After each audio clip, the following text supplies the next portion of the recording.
Ask anyone, what are the most important things in your life? And the answer will always include my family. And it's obvious, families raise us and they educate us, they support us, they protect us. When we experience profound joy or sudden tragedy, when we need love, redemption, or even just a couch to crash on, we turn to family.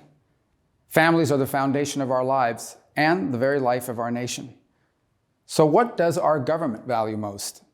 Does family top or even make the list? Jesus said, where your treasure is, there also is your heart. So let's use that lens to answer this question.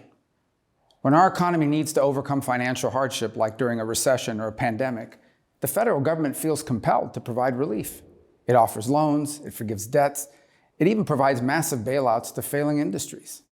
When the government wants the economy to expand and thrive, it doesn't hesitate to kickstart emerging industries and revitalize urban neighborhoods. It does so by creating financial incentives like tax breaks and subsidized housing. But what about families that need to overcome hardship? What about families that want to expand and thrive? Families are just as essential as business to that economy. And I believe that both Republicans and Democrats would agree with that. The government shows through spending and policy that it wants to create a successful business environment. But can we say that the government wants to create an environment for the success of families? To be sure, families do receive help in the form of child tax credits, and families who've fallen on hard times can benefit from our nation's very generous social safety net. But that's not enough. We need a strong economic and cultural environment for family life to thrive.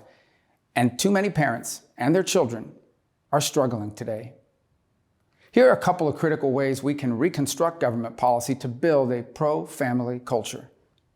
We must make it possible for single-income households to raise a family. There's nothing we can do for our children that's better than allowing their parents to spend more time with them and be more involved in their lives, especially at a young age.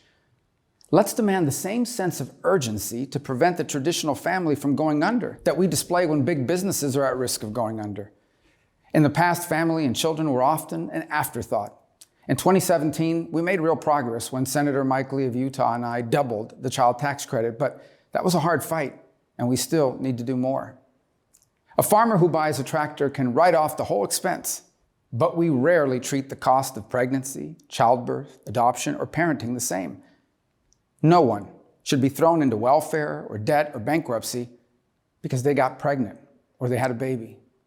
Some people think being pro-life just requires opposing abortion, but being pro-life also requires an understanding of the pain and struggle that come with parenthood's challenges and responsibilities. We must work to make this pro-family culture a reality. Legislation I've introduced called the Providing for Life Act would do this. It would further expand the child tax credit for parents who need it. It would free up funds to finance parental leave, and it would strengthen the WIC program. It would also protect participation of faith-based organizations in federal social services, establish a grant program for local mentoring services, and expand funding opportunities for pregnancy resource centers. These are just a few ways we can empower families to grow and thrive in America. Pope St. John Paul II said, "As the family goes, so goes the nation, and so goes the whole world in which we live." We must do everything we can to help our children. I don't think that's an issue that has a left or a right. All Americans want their children to be better off than themselves, to have a better future. So it's time we make this pro-family culture a reality. I'm Senator Marco Rubio for Edify. If you like my Edify video, you'll love the one next to me. Thank you for watching.